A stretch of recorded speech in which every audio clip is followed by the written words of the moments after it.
أعوذ بالله من الشيطان الرجيم بسم الله الرحمن الرحيم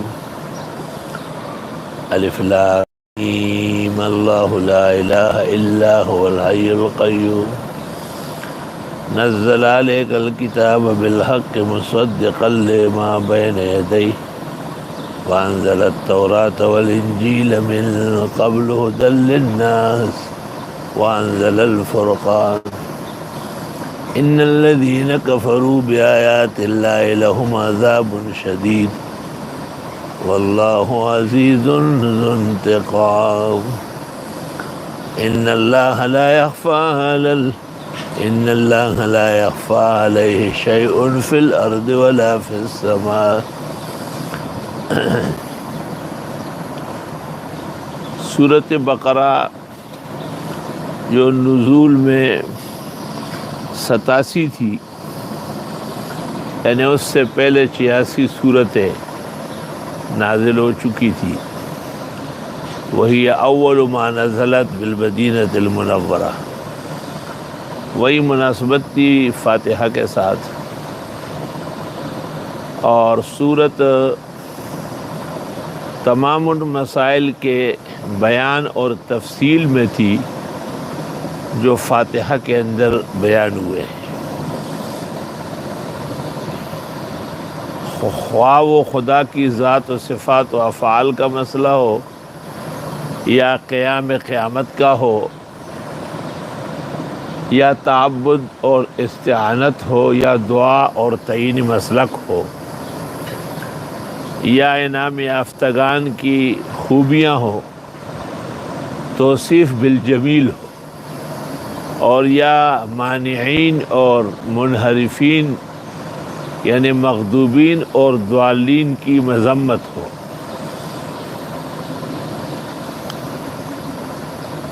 سورت کے اندر بنیادی طور پر مغضوبین اور ضالین کی تفصیل درکار تھی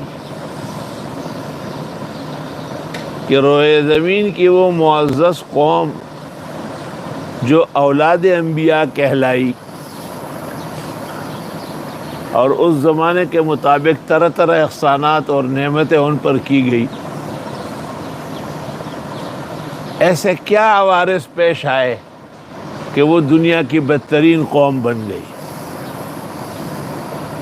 حق تعالیٰ نے اجمالاً تو کہا کہ یہ منعم کا شکر نہیں مانتے.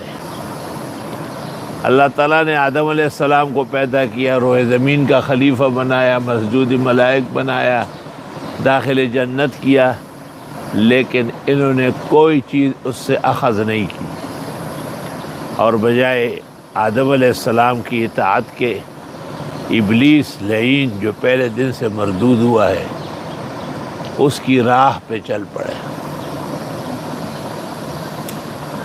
اللہ تعالیٰ نے تفصیل کے ساتھ ان کو 3 خطابات کیے. یا بنی اسرائیل اذکروا میں نعم مجملہ، اور یا بنی اسرائیل اذکروا ثانیاً میں مفصلہ، اور ثالثاً میں مدللہ. تاریخ تعمیر کعبہ، تکمیلی تعمیر کعبہ، امام مطلوب للکعبہ، نبی آخر الزمان اور ان کے مناسب 4، اور یہ کہ یہ نبی اس کعبے کا حقدار ہے، اور یہ اس امت کا اور قیامت آنے والے جن اور انس کا صحیح معنوں میں ہادی و مہتدی ہے.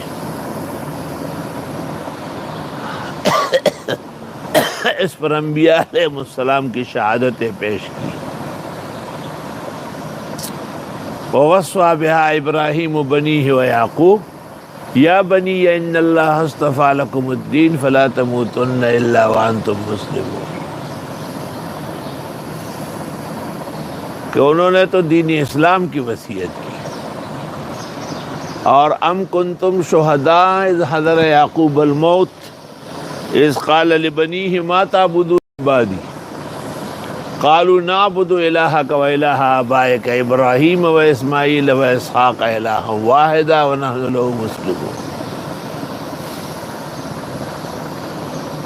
اور اس طرز پر حضرت محمد مصطفیٰ احمد مجتبیٰ وَأَمِينُ اللَّهِ عَلَى وَحْيِ السَّمَاءِ وَوَلِيُّهُ الْمُرْتَضَى شَافِعُ الشُّفَعَاءِ يَوْمَ الْجَزَاءِ صلی اللہ علیہ وسلم کے مقامات اور ان کا پختہ کار نبی آخر الزمان ہونا اور سابقین انبیاء اور مرسلین کا سچے متبع ہونا اس کو ثابت کیا۔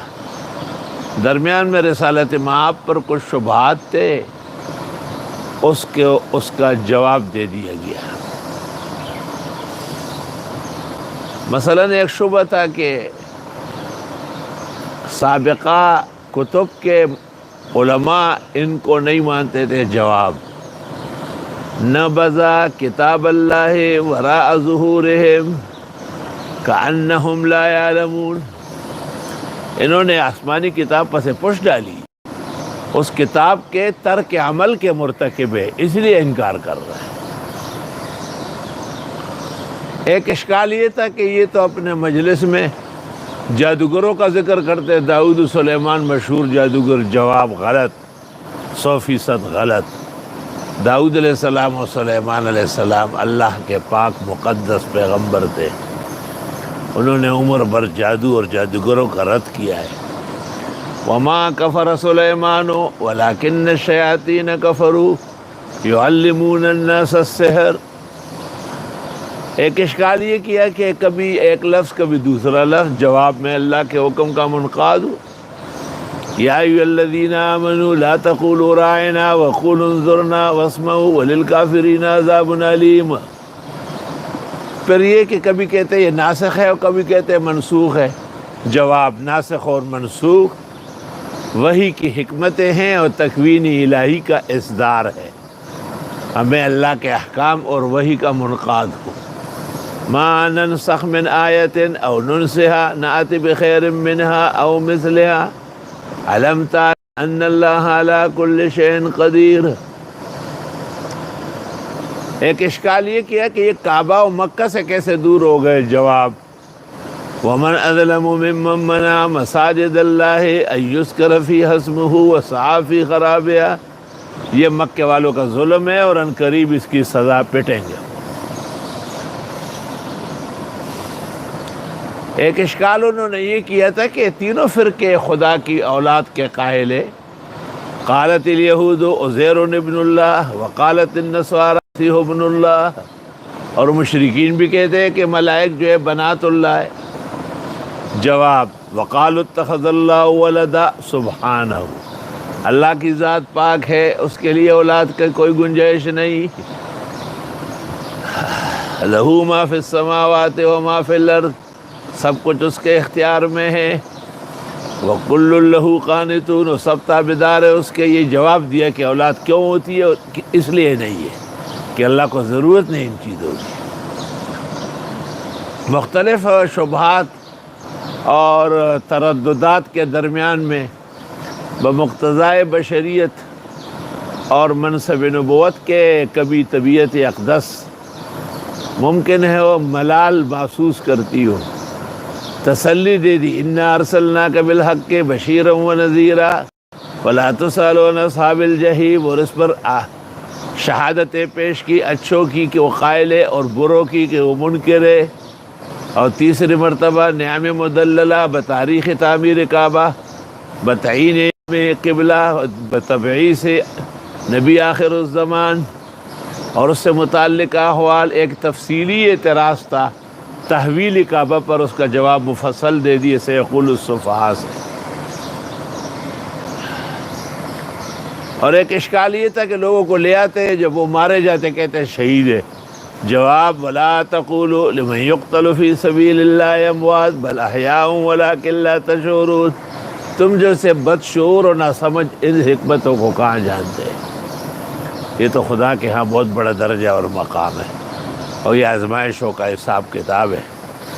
اچھے لوگوں کو ہمیشہ برا کہا گیا۔ ان الصفا والمروۃ من شعائر اللہ فمن حج البیت او اعتمر فلا جناح علیہ ان یطوف بہما ومن تطوع خیرا فإن اللہ شاکر علیم۔ پھر یہ کہ علماء دین کا فرض ہے کہ حق وقت پر بیان کرے، ان الذين يكتمون ما انزلنا من البينات والهدى من بعد ما بيناه للناس في الكتاب اولئك يلعنهم الله ويلعنهم اللائنون الا الذين تابوا واصلحوا وبينوا فاولئك اتوب عليهم. اگر ایسا نہ کیا گیا تو بات کفر تک پہنچ جائے گی. ان الذين كفروا وماتوا وهم كفار فاولئك عليهم لعنة الله والملائكة والناس اجمعين خالدین فیہا لا یخفف عنہم العذاب ولا هم ینظرون. سورت کا جو دعویٰ ہے یا ایھا الناس اعبدوا ربکم، اس کو دوسری مرتبہ دہرایا وَإِلَٰهُكُمْ إِلَٰهٌ وَاحِدٌ لَا الہ الا هو الرحمن الرحیم. اور قدرت الہی کی فردت اور عظمت پر ادلہ قائم کی گئی. تحلیل و تحریم کا مسئلہ بھی بیان ہوا. محرمات تعبیدیہ ان اللہ انما حرم علیکم المیتۃ والدم ولحم الخنزیر وما اہل به لغیر اللہ فمن اضطر غیر باغ ولا عاد فلا اثم علیہ ان اللہ غفور رحیم. وقت اور زمانے کے ساتھ آیت کریمہ سے مسائل اور احکام کے استنباط اور اقتباسات کا بھی کچھ جھلک دکھا دی گئی ہے. والحمدللہ علی ھذا. ملک کے اصلاح کے لیے 4 قاعدے ذکر کیے اور مسئلہ جو رسالت معاب کا تھا اور اس کے شبہات اور اجوبے تفصیلی تھے وہ پورا ہونے کے بعد آیت نمبر 177 سے جہاد شروع ہوا. 5 اعتقادات اور 5 عملیات بیان ہوئے کیونکہ جہاد کا پہلا مرحلہ مجاہد سپاہی فوجی کی ٹریننگ ہے تاکہ پائے استقامت میں تزلزل نہ آئے، وہ مقام مرتبے سے پیچھے نہ ہٹے، وہ حالات اور آلات سے گھبرا نہ جائے، وہ اپنے مقصد میں کمی نہ لائے. تو پھر فرمایا اولئک هم الصادقون، یہ واقعی پکے اور سچے لوگ ہیں اور یہ لوگ واقعی اللہ سے ڈرنے والے ہیں. چنانچہ پھر ملک کے اندر 4 نظام بتائے. ایک نظام کتب علیکم القصاص فی القتلی، ظالم اور قاتل سے بدلے لینا چاہیے. قاعدہ شریعہ سے کتب علیکم اذا حضر احدکم الموت ان ترک خیرا للوصیہ، مال کی تقسیم قاعدہ شریعہ سے ہو، نہ کوئی غلط کمائے نہ کوئی غلط چھینے. اور ملک کے لوگوں میں جان فشانی ہو، محنت مشقت سہنا ہو. کتب علیکم الصیام کما کتب علی الذین من قبلکم لعلکم تتقون. اور ملک کے افسران کام کرے، لوگوں سے رشوت نہ لے، رشوت ستانی کی مذمت. ولا تاکلوا اموالکم بینکم بالباطل وتدلوا بها الی الحکام لتاکلوا فریقا من اموال الناس بالباطل والاثم. یہ آیات اور یہ قواعد مکمل ہونے کے بعد 36 فروعی احکام ذکر فرمائے اور اس درمیان میں وہ مسئلہ انفاق فی سبیل اللہ کا آ گیا. یا ایھا الذین آمنوا انفقوا مما رزقناکم 3 پارے میں. اور وہ مشہور آیت جس کے اندر 18 مقامات پر الوہیت کا ظاہراً مضمراً تذکرہ ہے، آیت الکرسی، وہ بیان. اور اس کے فوراً بعد ایک ظالم اور ایک پیغمبر کا مقابلہ دکھایا اور نمرود کو ابراہیم علیہ السلام کے سامنے بے بس و عاجز دکھایا. اور ابراہیم علیہ السلام کو حقانیت کی وجہ سے سرفراز نجات یافتہ فرمایا. امت کو تاکید کی کہ یہ واقعات اس لیے ہیں کہ تم سبق حاصل کرو. جہاد ہو یا توحید ہو، رسالت ہو یا دین کا کوئی کام ہو، بغیر مال خرچ کرنے نہیں ہوگا.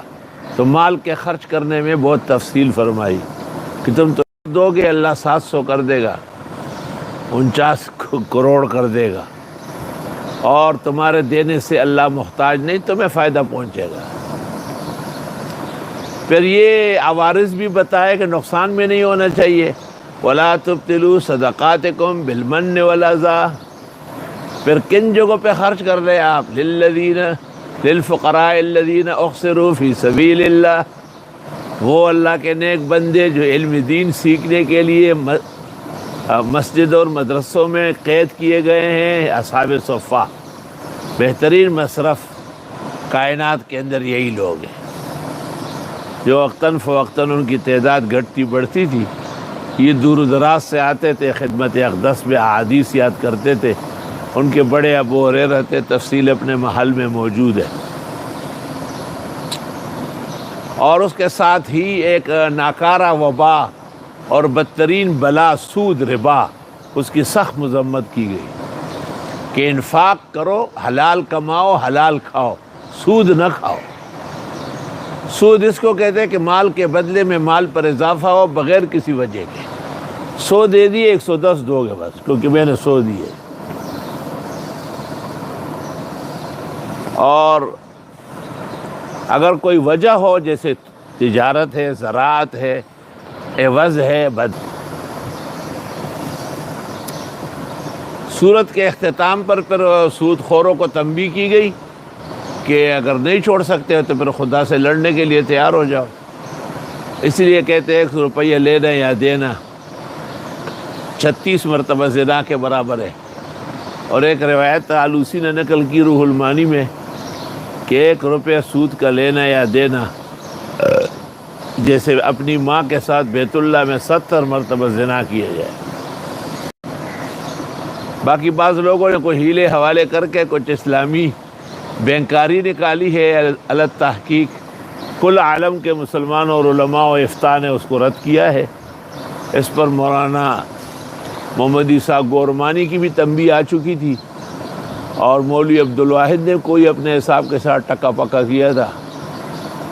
اور تفصیلی کتاب ایشیا کے مقتدر ادارے بنوری ٹاؤن نے لکھی جو صحیح مسلمانوں کے رہنما کتاب ہے.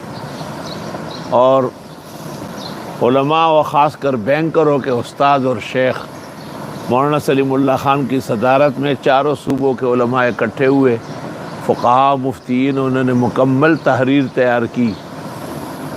اور اس تحریر کی روشنی میں پھر احسن العلوم سے بھی ایک کتاب نکلی جس کی 3ری اشاعت تمام ہو گئی، 800 صفحے سے متجاوز ہے. کتاب کا نام ہے نہاد اسلامی بینکاری.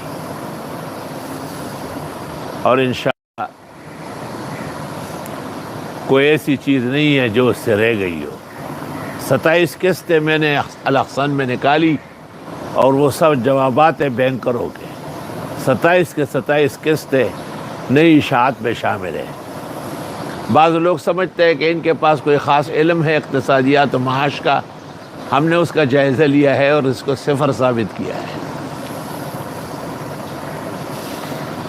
بعض لوگ کہتے ہیں کہ یہ علماء کا اختلاف ہے، میں نے ثابت کیا ہے کہ یہ نصوص کا انکار ہے، یہ کوئی اجتہادی مسئلہ نہیں ہے. ربا کی حرمت قطعی الثبوت قطعی الدلالت ہے، اس میں ابو حنیفہ و مالک اور شافعی کا اختلاف کا کوئی اعتبار نہیں ہوگا. تو یہ پھر کون لوگ ہیں؟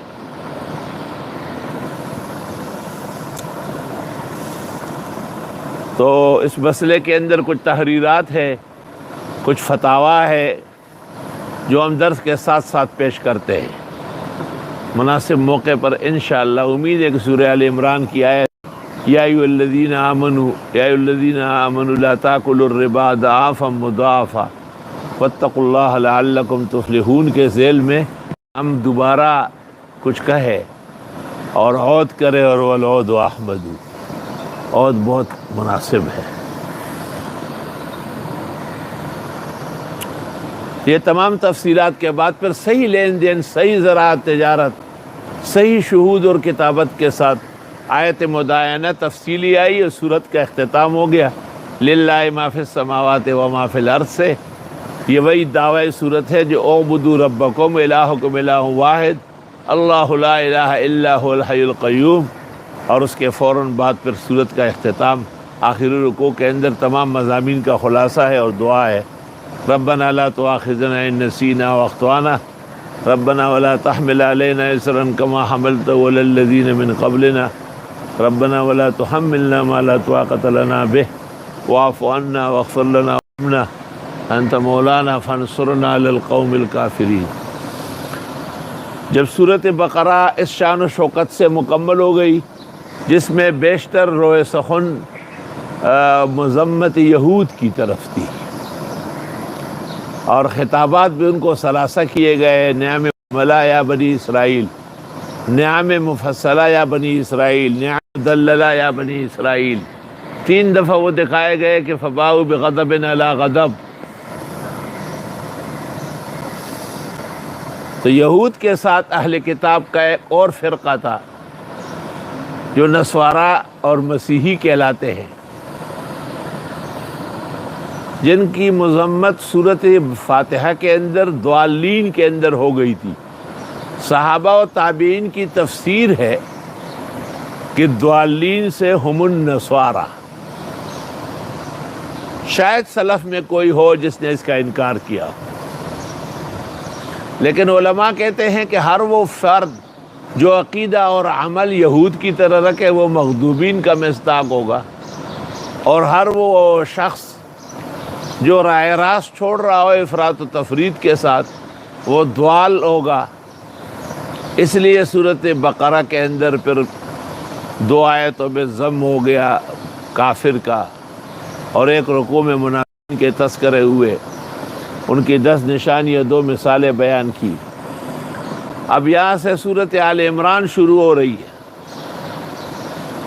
آل عمران حقیقت میں ضالین کی مذمت میں، نصارا کی تقبیح میں، تشنیع میں، تذلیل میں اور توہین سوء اعتقاد اور سیئات اعمال میں ہے.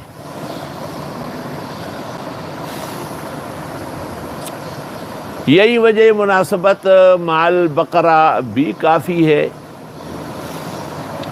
وہاں شروع سورج مصدر تھی، مقطعات سے الف لام میم، یہاں بھی ہے الف لام میم. وہاں کتاب کی تصدیق تھی، صداقت الکتاب جسے ہم کہتے ہیں، اعجاز محمدی، اور یہاں پر بھی اسی کا مقصد اعظم الوہیت، توحید، تفرید، اللہ لا الہ الا ہو الحی القیوم. وہاں جس کتاب کو کہا گیا ذالک الکتاب لا ریب فیہ، یہاں کہا گیا نزل علیک الکتاب بالحق، وہ برحق نازل ہے، اس میں شک کہاں سے آئے گا. مصدقا لما بین یدیہ وانزل التوراۃ والانجیل من قبل ھدی للناس وانزل الفرقان.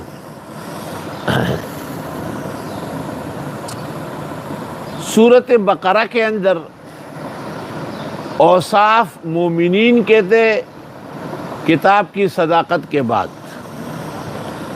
اور یہاں بھی اوصاف مومنین کے ہیں تصدیق بالکتاب المنزل علی النبی صلی اللہ علیہ وسلم کے ضمن میں.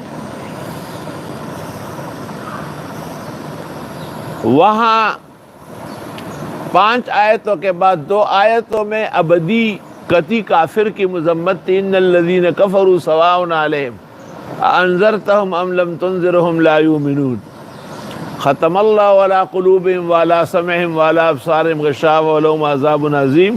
اور یہاں پر بھی ان الذین کفروا بآیات اللہ لہم عذاب شدید واللہ عزیز ذو انتقام. وہاں منافقین کی مذمت تھی، ایک رکوع، انہیں 10 نشانیاں 2 مثالوں میں، اور یہاں فرمایا کہ منافق کس کو دھوکہ دے رہا ہے. ان اللہ لا یخفی علیہ شیء فی الارض ولا فی السماء، اللہ تعالیٰ سے کوئی چیز پوشیدہ ہی نہیں ہے.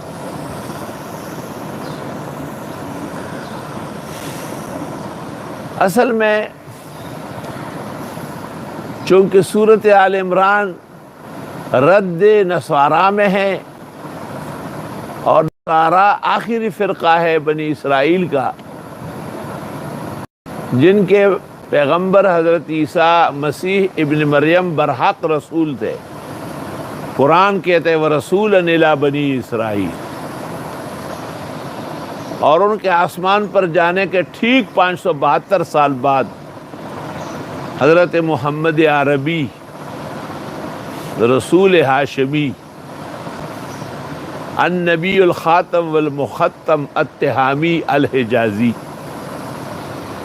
المبعوث الى الجن والانس الى یوم القیامہ والشافع والمشفع یوم الحشر والنشر صاحب الحوض والتاج والمعراج صلی اللہ علیہ وسلم تشریف لائے.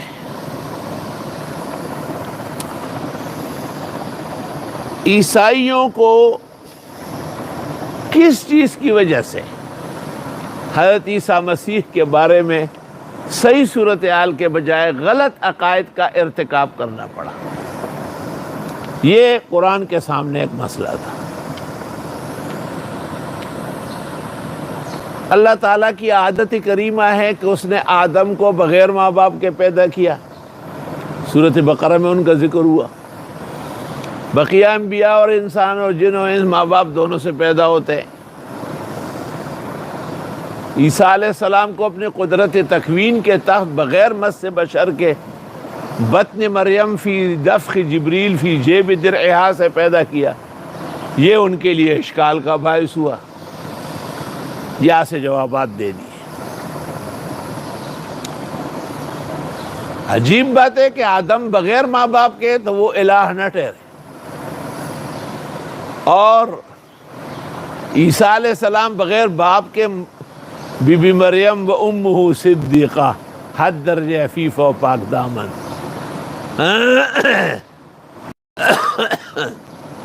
ان کے بطن سے اسی طرح حضرت حوا حضرت آدم کی بائیں پسلی سے حالت نوم میں جدا ہوئی۔ یہ اللہ کی قدرت کا ظہور تھا۔ بہرحال عیسائیوں نے اس میں سخت لغزشیں کھائی ہے۔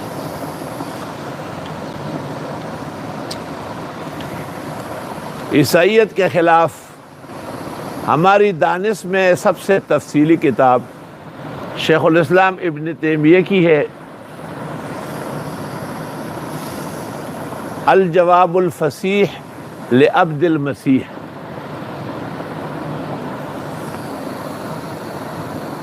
اور ان کے شاگرد رشید و حامل لوائی فی الحروب حافظ ابن قیم نے اس کی مضبوط شرح لکھی، اور اس کا نام ہے الجواب الصحیح لمن بدل دین المسیح۔ کیونکہ عیسیٰ علیہ السلام کے 244 سال بعد ایک پوپ آیا ہے، ایک پادری پولوس، اور اس نے عیسیٰ علیہ السلام کے مذہب میں اپنے خیال سے جیسے ختنہ نکال دیا، شراب کو جائز کر دیا، تو اناجیل اس لیے تتر بتر ہو گئے اور عقائد صحیح ناپید ہو گئے۔ ان دو کتابوں کے علاوہ بھی ہر دور اور ہر زمانے میں علماء حق نے برحق نمائندگی کی، اور یہود و نصارہ کو، جیسے سکھوں کو، گوتھڑوں کو، ہندو دھرمیوں کو جوابات دیے۔ ہر وہ غلط مذہب جو سامنے آیا، علماء نے وحی کی روشنی میں، علماء کی تحقیق کی روشنی میں اس کے جوابات دیے۔ فجزاهم اللہ عنا وعن هذا الدین احسن الجزاء۔ ہندوستان میں اکبر بادشاہ، نور الدین جہانگیر شاہ جہان اور محی الدین اورنگزیب عالمگیر رحمۃ اللہ علیہ کے دور سے ایسٹ کمپنی آ چکی تھی، لیکن بادشاہان اتنے معتبر تھے اور صاحب اقتدار تھے کہ ان کی حیثیت ایک سوداگر، ایک دکاندار کے علاوہ نہیں تھی۔ جیسے ہی اورنگزیب عالمگیر رحمۃ اللہ علیہ کا وصال ہوا، رحمان بابا وہی اورنگزیب خو یو نورو ټول ہندوستان پہ منورو، او چې په نوم د اورنګزیب حکم دفتر هغه اخوړل غوا دار سے خر۔ لیکن حضرت کا جب وصال ہوا ہے 1110 ہجری میں انتقال ہوا ہے، اور 1114 میں شاہ ولی اللہ پیدا ہوئے۔ شاہ ولی اللہ کی پیدائش سے ٹھیک 4 سال پہلے اسلام کے فرمان روا اور تاج و تخت اسلام کا عز و شرف اور ناموس، شاید قیامت تک لوگ ایسے بادشاہ نہیں دیکھ سکیں گے۔ اور اورنگزیب عالمگیر رحمۃ اللہ علیہ وصال کر گئے، بیٹے نہ اہل تھے نہ لائق تھے۔ خیر، اس کے بعد ابتری پھیل گئی، اور بادشاہ کی وفات پر ٹھیک 25 سال جب گزر گئے تو رنجیت سنگھ نے بھی سکھ حکومت کی بنیادیں قائم کی، لیکن بنیادی طور پر ہندوستان پر جو طاقت و توانائی تھی وہ انگریزوں کی تھی۔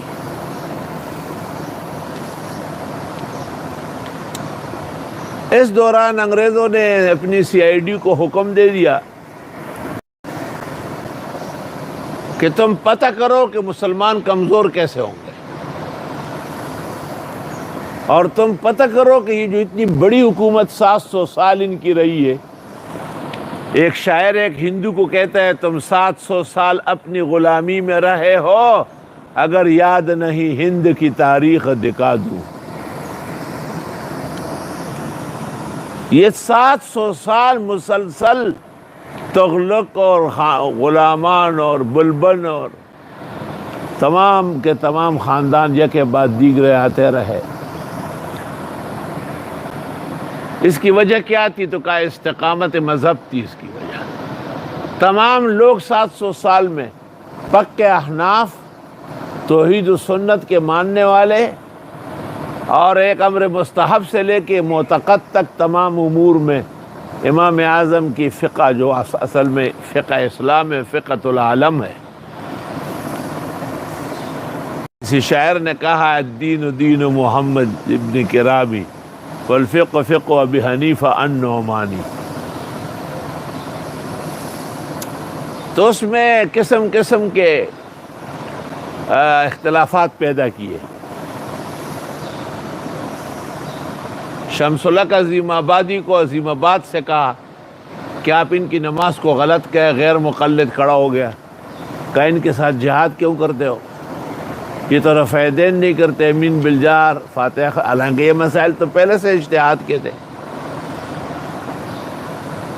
مولوی عبدالجبار کو دلی سے اور عبدالسمیع کو رامپور سے اور احمد رضا خان کو بریلی سے کہا کہ بھائی ان کی تو تکفیر ضروری ہے، بے ادب ہے۔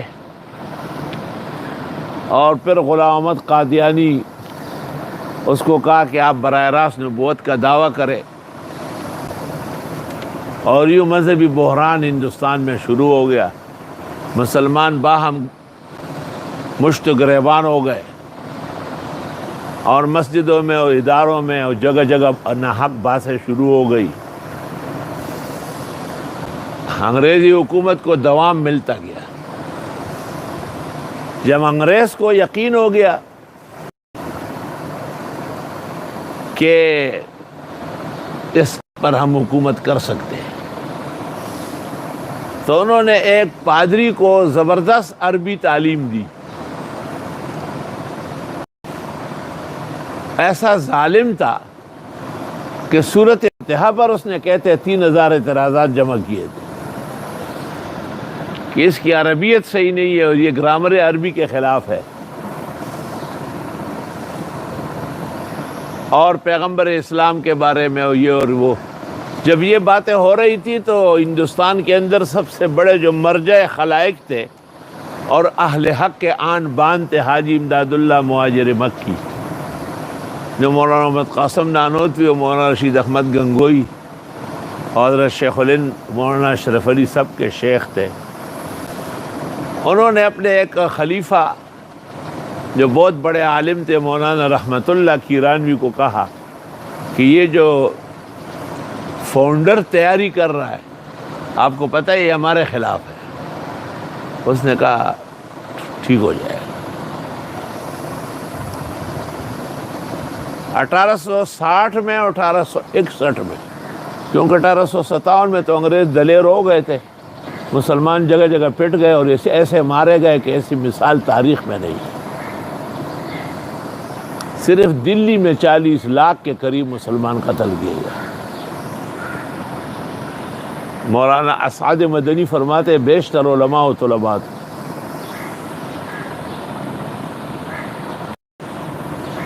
تو فاؤنڈر نے بڑی عربی سیکھی، اور پھر 1861 میں الہ آباد کے اندر ایک مذہبی میلہ منعقد کیا گیا۔ ہندوستان کے تمام مذاہب کو کہا گیا آؤ اپنے مذہب کی حقانیت بتاؤ۔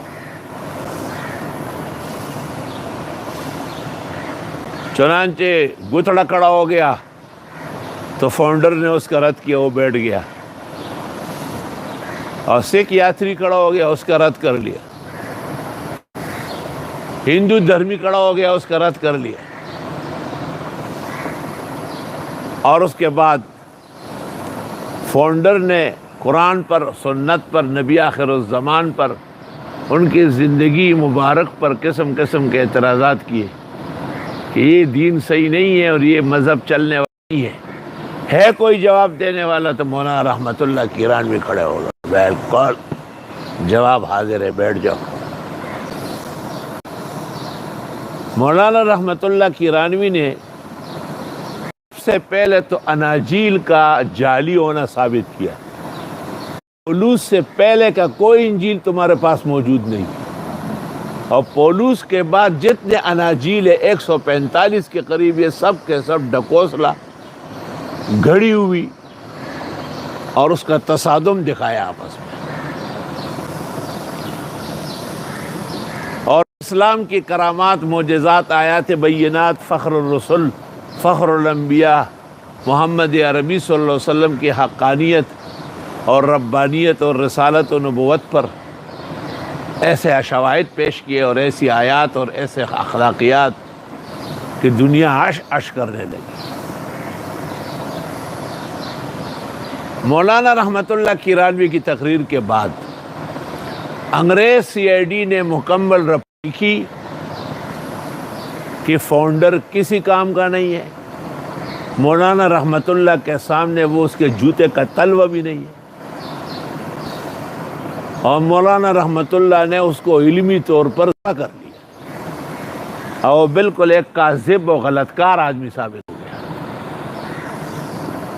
اور بجائے انگریز حکومت کو کے سخت نقصان پہنچ رہا ہے، کیونکہ جتنے لوگوں نے مولانا رحمت اللہ کی تقریر سنی وہ سب مسلمان ہو رہا ہے، خواہ وہ گوتڑے ہو، سکڑے ہو، ادڑے ہو، جو بھی ہو۔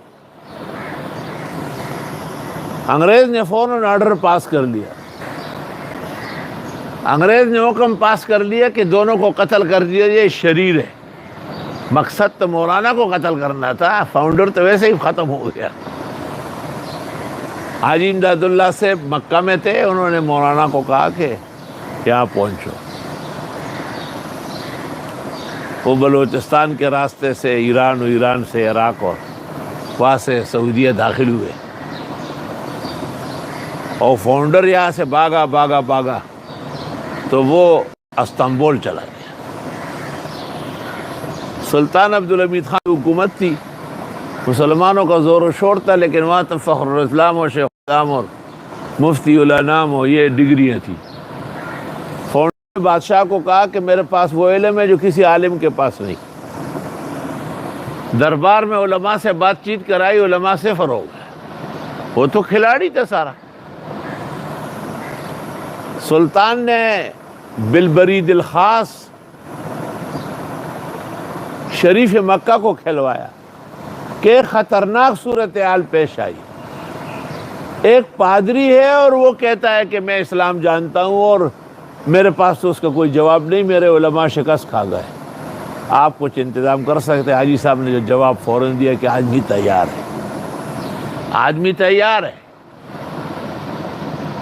آپ اسے تحفظ دے، بہتر ہوگا کہ اس کو علیحدہ بٹھائے اور فاؤنڈر کی تقریر کے اخیر میں ظاہر کرے۔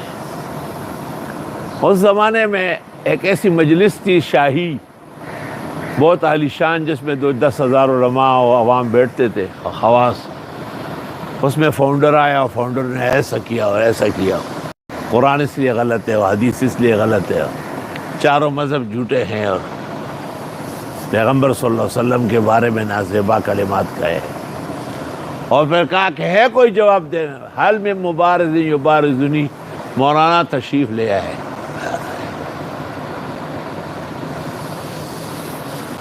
یہ کہاں سے میرے پیچھے آیا؟ یہ تو مجھے ہندوستان میں شکست دے چکا ہے۔ مولانا جواب حاضر ہے، آپ بیٹھ جائیں۔ اس نے کہا میرے پیٹ میں تھوڑا سا مروڑ ہے، جیسے بابا کو ہو رہا تھا۔ تو وہ چلا گیا قضاء حاجت کے لیے، وہاں پر تو عارت خانے دریا پہ بنے تھے۔ وہ جو 1862 میں گیا ہے نا، تو ابھی تک آئے نہیں۔ کیونکہ وہی سے چلا کے خودکشی کر کے ختم ہو گیا۔ پورے ترکیہ میں، استنبول میں حضرت مولانا رحمۃ اللہ، علماء دیوبند، حاجی امداد اللہ مہاجر مکی اور ان کے شاہنشان لوگوں کی بہترین دینی قربانیاں، معلومات اچھی طرح سرائے گئے۔ علماء کرام کے ارشاد اور حکم کی تعمیل میں مولانا رحمۃ اللہ کیرانوی نے یہ تمام معلومات خود جمع کی، اس کا نام رکھا ہے اظہار الحق۔ کتاب کا نام ہے اظہار الحق۔ اصلاً کتاب اردو میں تھی، مولانا نے جو لکھی ہے وہ مل رہی ہے۔ تقی صاحب نے بائبل سے قرآن تک تقریباً اس کے تراجم کیے، کہ بہترین واقعات جتنے تھے وہ آگے پیچھے کر لیے۔ اس کے اظہار الحق کے پہلے 2 صفحوں میں فاؤنڈر کے ساتھ گفتگو مولانا نے تفصیل سے نقل کی ہے۔ آپ نے کہا فاؤنڈر جو ہے نا وہ کسی ایک آیت اور حدیث سے بھی واقف نہیں تھا۔ فاؤنڈر کو جس وقت بھی میں پکڑتا تھا تو وہ آگے بڑھ نہیں سکتا تھا۔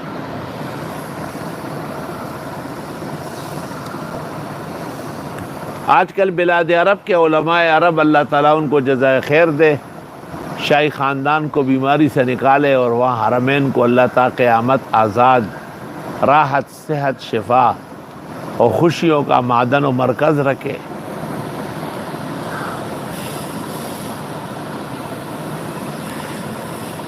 اللہ تعالیٰ پورے عالم کو ان کے احترام، تقدس اور شکر کی توفیق دے۔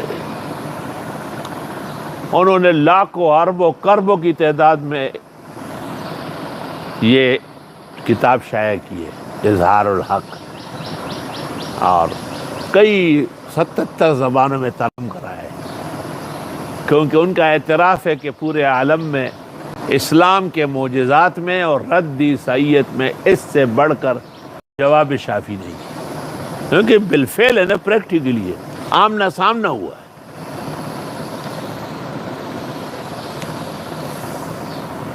تو سورۃ آل عمران میں بنیادی طور پر تو عیسائیت کا رد ہے۔ اصل میں عیسائیوں کو عیسائیت کے اندر چند شبہات ہوئے تھے۔ یہ 6 شبہات ہے جس کا تذکرہ مولانا رحمۃ اللہ نے اظہار الحق میں کیا ہے۔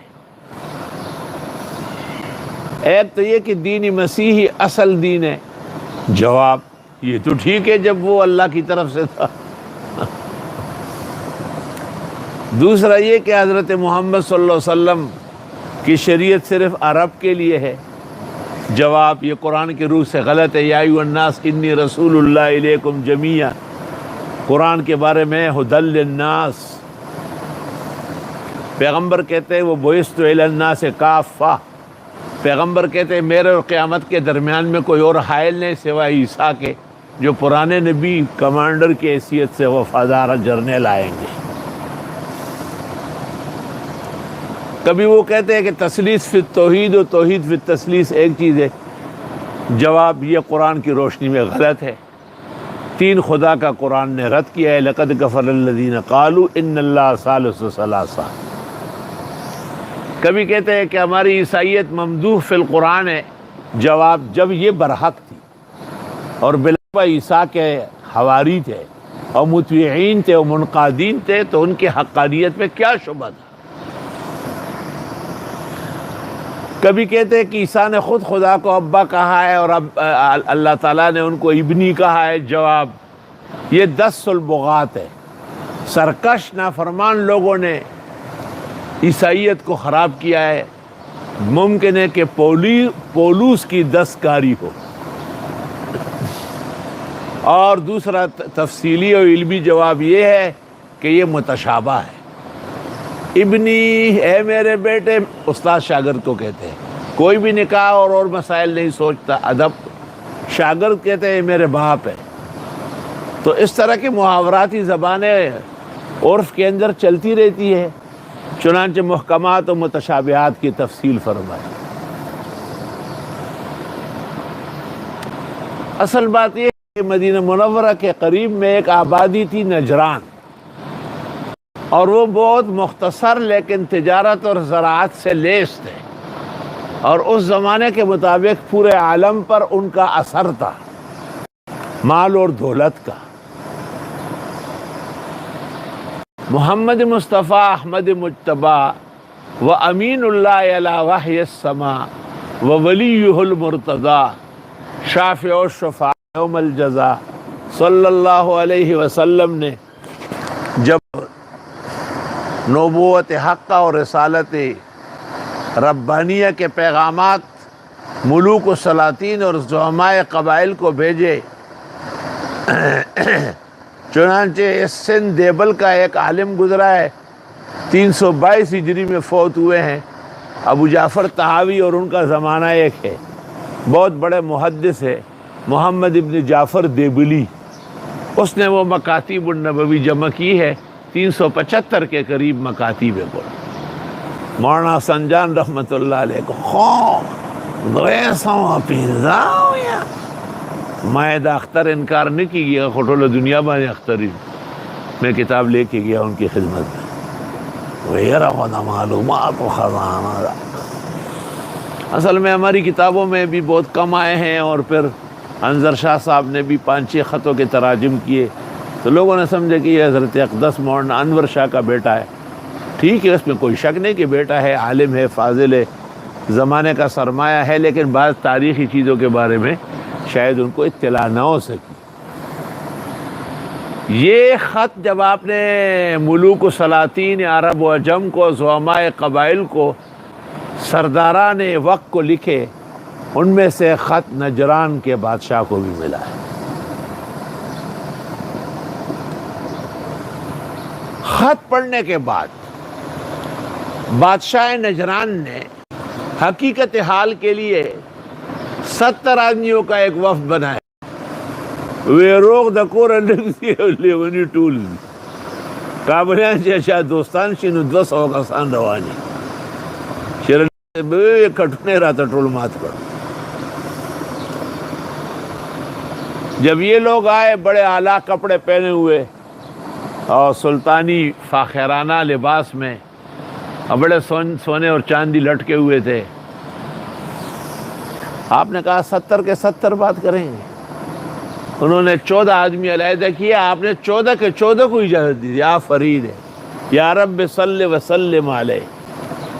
انہوں نے 14 آدمی، آپ نے کہا 14 کے 14 جواب دو، بیٹھ جاؤ سامنے۔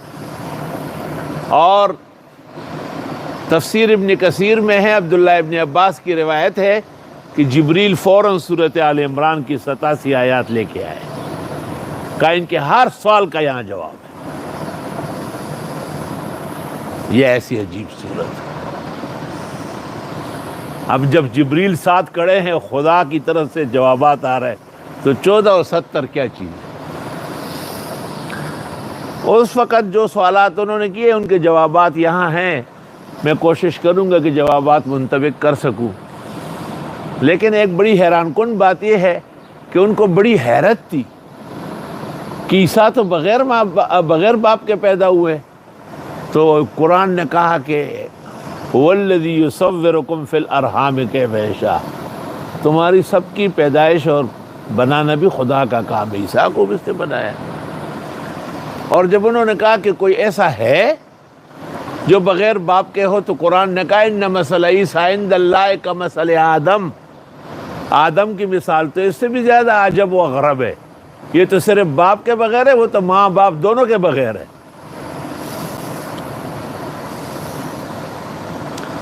جب انہوں نے کہا کہ مسلمان خستہ حال ہے، جواب ان الذین کفروا لن تغنی عنہم اموالہم ولا اولادہم من اللہ شیئا، یہ مال و دولت خدا کے حضور کچھ بھی کام نہیں آئے گی۔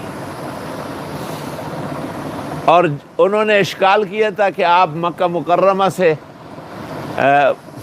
ان کے خیال میں بھاگ کے آئے، جواب اللہ تعالیٰ نے مدینہ منورہ میں ہمیں بدر میں، احد میں، خندق میں فتوحات نصیب فرمائی، اور فتوحات ثلاثہ کا تذکرہ ہوا۔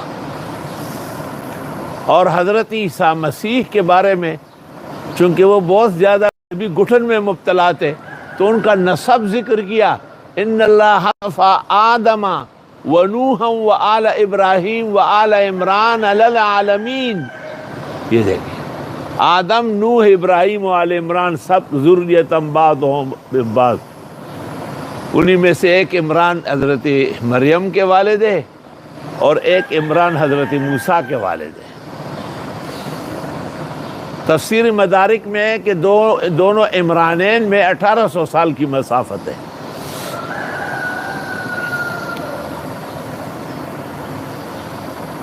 اس کے بعد حضرت عیسیٰ علیہ السلام نے مشہور اقوال کے مطابق آسمان پر تشریف لے جانے سے پہلے زمین پر 33 سال گزارے ہیں، کیونکہ وہ تو ماں کے بطن سے جدا ہوتے ہی کہا انی عبد اللہ آتانی الکتاب وجعلنی نبیہ۔ سب انبیاء 40 سال کے بعد، لیکن دو پہلے عیسیٰ و یحییٰ۔ دیکھیے جلال سیوطی کا رسالہ اختصاص الانبیاء جو حاوی کا حصہ ہے۔ اور حضرت عیسیٰ مسیح کی ابدیت پر، مسیحیت پر، بشریت پر یہاں پر 33 ہفتے ہیں کہ وہ اللہ کے بندے تھے، رسول تھے، بشر تھے، ابن مریم تھے، خاندان معلوم ہے، نسب معلوم ہے، نسل معلوم ہے، قطعاً نہ وہ الہ ہے، نہ الہ کا شریک ہے، نہ خدا ہے، نہ خدا کا بیٹا ہے۔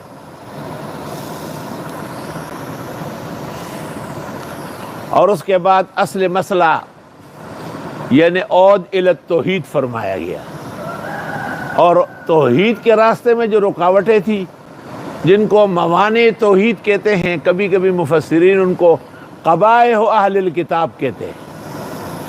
پنجپیر مولانا صاحب کی زبان مبارک ذرا سخت تھی، آگا اہل کتاب پلیتا ہے۔ قبائح اہل الکتاب، اہل کتاب کے نامناسب اور ناموزون حرکات و سکنات 25 کے قریب بیان فرمائے گئے ہیں، اور جس مجاہد کی تربیت کی گئی تھی بقرہ کے اندر اوصاف عشرہ، 5 اعتقادی 5 عملی میں، ان کو یہاں 2 جگہ میدان میں اتارا، بدر میں اور احد میں، اور دونوں جگہ فتحیاب دکھایا۔ وَإِذْ غَدَوْتَ مِنْ أَهْلِكَ تُبَوِّئُ الْمُؤْمِنِينَ مَقَاعِدَ لِلْقِتَالِ وَاللَّهُ سَمِيعٌ عَلِيمٌ إِذْ هَمَّتْ طَائِفَتَانِ مِنْكُمْ أَنْ تَفْشَلَا وَاللَّهُ وَلِيُّهُمَا وَعَلَى اللَّهِ فَلْيَتَوَكَّلِ الْمُؤْمِنُونَ وَلَقَدْ نَصَرَكُمُ اللَّهُ بِبَدْرٍ وَأَنْتُمْ أَذِلَّةٌ فَاتَّقُوا اللَّهَ لَعَلَّكُمْ تَشْكُرُونَ آخر تک۔ اور بعض وہ اعمال جن سے مسلمانوں کو بھی نقصان پہنچ سکتا تھا، جیسے سود خوری وغیرہ، اس کی تفصیلی مذمت یہاں سے کر دی گئی۔ اور امتحانات و آزمائشوں کی گڑی میں کبھی بڑے سے بڑے نقصان کا اندیشہ بھی ہو سکتا ہے، لیکن دین کے نقصان پر کبھی بھی کوئی راضی نہیں ہوگا، کیونکہ احد کے اندر تھوڑی دیر کے لیے مشہور ہوا تھا کہ ان محمد قد قتل، اور صحابہ نے ایسی بونچال کی خبر سنی کہ ان کے اوسان ڈوبنے لگے اور ان کی ہمتیں پست ہو گئی۔ اللہ نے جواب دیا وما محمد الا رسول قد خلت من قبلہ الرسل افإن مات أو قتل انقلبتم على أعقابكم ومن ينقلب على عقبيه فلن يضر الله شيئا وسيجزي الله الشاكرين، اور تفصیل اس میں فرمائی۔ اس کے بعد اللہ رب العالمین نے مسلمانوں کے دیگر مدائح اور پیغمبر کی بعثت کی فضیلتیں بیان کی۔ لقد من اللہ علی المؤمنین اذ بعث فیہم رسولا من انفسہم، صرف یہاں ایک جگہ من انفسہم ہے، باقی تینوں جگہ منہم ہے، نقطہ یاد رکھو۔ یتلو علیہم آیاتہ ویزکیہم ویعلمہم الکتاب والحکمہ وإن کانوا من قبل لفی ضلال مبین۔ اور یاد رکھنا کہ پیغمبر کی شریعت میں جب آپ کی بعثت کا ذکر ہے تو وہ یزکیہم پہلے ہے، اور ابراہیم علیہ السلام کے بیان میں یزکیہم بعد میں ہے۔ اس سے علماء نے استدلال کیا کہ اور لوگوں کے ہاں تو شاید تزکیہ کا علیحدہ نظام ہو، لیکن ہماری شریعت میں صرف کا علم، نحوے کا علم، منطق کا علم، شعر و سخن کا علم، گلستان بوستان کا علم، مثنوی اور دیوان شیرازی کا علم، یہ سارا کا سارا تزکیہ ہے۔ صرف ایک مثال دے رہا ہوں ذرا۔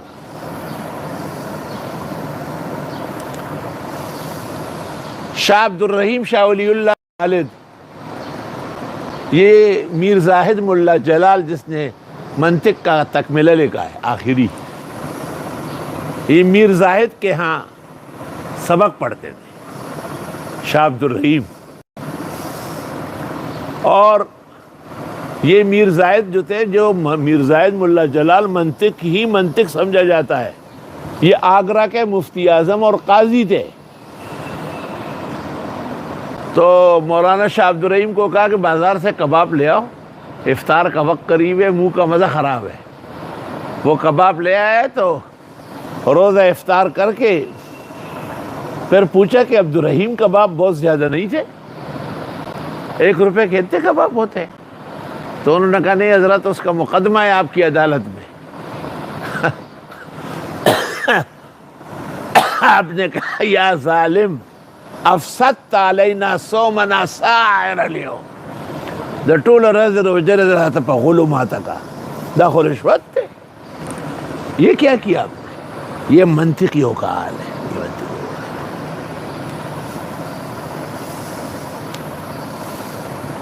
ہم نے اپنے زمانے میں مولانا حمداللہ صاحب کو دیکھا تھا، جو قرآن حدیث فقہ ہر چیز کے عالم باہر ذخار تھے، لیکن فنی طور پر وہ منطق کے امام تھے، مگر اللہ نے ان کو ایسا ورع و تقوی احتیاط عطا فرمائی کہ مثال نہیں۔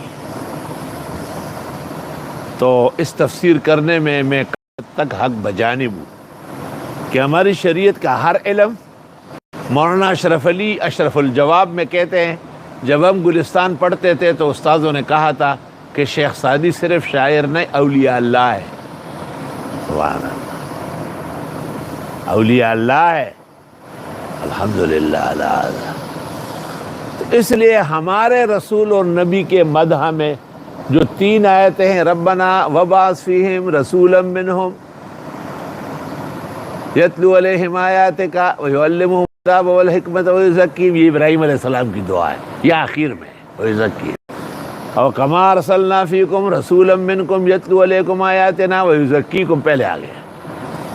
وَلَقَدْ مَنَّ اللَّهُ عَلَى الْمُؤْمِنِينَ إِذْ بَعَثَ فِيهِمْ رَسُولًا مِّنْ أَنفُسِهِمْ يَتْلُو عَلَيْهِمْ آيَاتِهِ وَيُزَكِّيهِمْ، پہلے آ گیا، اور سورہ جمعہ کے اندر بھی پہلے آئے گا۔ یہ فرق بین التزکیہ فی الآیات الاربع حسب الشان، احفظوا ھذا، اور اس کے بعد کچھ غزوات اور چپکلشیں جو مسلمانوں کے ساتھ پیش آئی ہے، اور کچھ اعتراضات اور اشکالات ہیں یہود کے اور عیسائیوں کے، اس کے جوابات ہیں۔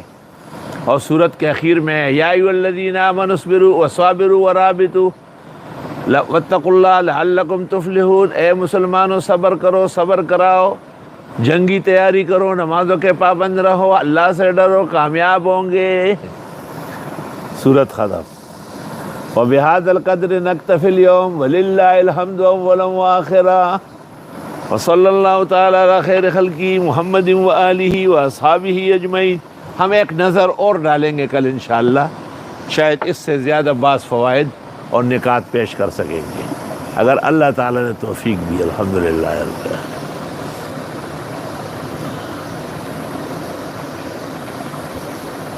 یا اللہ پورے عالم سے وبا دور فرما، یا اللہ عالم اسلام سے دور فرما، یا اللہ حرمین شریفین اور خاندان شاہی سے تکلیفیں دور فرما، یا اللہ حج اور عمرے کے راستے کھول دے، معدن اسلام مرکزی دین کو کھول دے، یا اللہ مسجدوں سے تکلیفیں، علماء اور ائمہ آئے دن پریشان، وہ دین کے محافظ ہے، اور حکومت بے وقتی اور بے وقوفی کی وجہ سے ان کے ساتھ مزاحمت کرتے، خدایا ان کو بھی عقل دے، ان کو بھی صبر دے، یا اللہ حالات اچھے فرما۔ پاکستان اسلام کے لیے بنا تھا، یہاں مسجدوں کے تالے لگنا، لوگوں کو روکے رکھنا اور جماعت محدود کرنا بہت ہی افسوسناک ہے۔ کسی حد تک گویا کہ مانعین معذور ہے، تاہم رب العزت آپ بہت جلدی بلا ختم کرے، وبا ختم کرے، تاکہ ان کو موقع نہ ملے۔ یا اللہ ہماری مدد فرما، یا اللہ ہماری نصرت فرما، یا اللہ بہت جلدی اس دین اسلام کو مزید استحکام عطا فرما، یا اللہ پاکستان کے چپے چپے کی حفاظت فرما، چاروں صوبوں کی حفاظت فرما، علماء و اولیاء صلحاء و طلباء بھائی کی حفاظت فرما، اور یا اللہ منوڑے سے لے کر کے تورخم و تورخاب تک دینی مدارس، مساجد، معادن توحید کے مراکز احیاء سنت کے یا اللہ قائم دائم محفوظ مامون فرما۔ حاضرین مجلس اور پورے عالم کے مسلمان جس انداز سے اس کو سن رہے ہیں یا اللہ ان کی دعائیں قبول فرما، مراد عطا فرما۔ یا اللہ یہ درس سب کے لیے مبارک فرما، اسلام کا بول بالا فرما، کفر کا ہمیشہ منہ کالا فرما۔ یا اللہ انجام بخیر و عافیت فرما، عاجز و فقیر کو بھی کمال صحت، شفا، تندرستی عطا فرما۔ عزیز القدر حافظ محمد انور شاہ کو بھی بہترین صحت، شفا عطا فرما۔ عاجز اور فقیر کا یہ ایک ہی ستارہ ہے اور عطر کا قطرہ ہے، خدایا اس کو 100 ہزار لاکھ اور کروڑوں کی استعداد و صلاحیت عطا فرما۔ نفس و شیطان کے ناروا حملوں سے بچا، اپنے اور پرائے کے غرور، تکبر، حسد سے بچا۔ اللہ سب کے اولاد کو نیک صالح، آنکھوں کی ٹھنڈک، دل کا سکون، مستقبل کا سہارا بنا۔ ہمارے گزرے ہوئے مشائخ، اساتذہ، والدین، اللہ ان کو جنت عطا فرما۔ یا اللہ ان کو فرادیس الجنان نصیب فرما۔ یا اللہ یہ بیماری اور یہ تکلیفیں جلدی ختم فرما۔ بعض اپنے تلامید، اصحاب، خصوصی لوگ بھی خطرہ ہے کہ شاید اس کے شکار ہے، یا اللہ ان کو جلدی نجات عطا فرما۔ آپ ہی نجات دینے والے ہیں، آپ ہی شافی و کافی ہے۔ اللہ ہم عاجز اور مسکینوں کو درد دل، سوز جگر کی آہ و بکا سن لے۔ وصلی اللہ تعالیٰ۔ ہرا گنبد جو دیکھو گے زمانہ بھول جاؤ گے، اگر طیبہ کو جاؤ گے تو آنا بھول جاؤ گے۔ ہرا گنبد جو دیکھو گے زمانہ بھول جاؤ گے، اگر طیبہ کو جاؤ گے تو آنا بھول جاؤ گے۔ نہ تیرا زیادہ چاند تاروں اپنی رنگت پر، نہ تیرا زیادہ چاند تاروں اپنی رنگت پر، میرے آقا کو دیکھو گے چمکنا بھول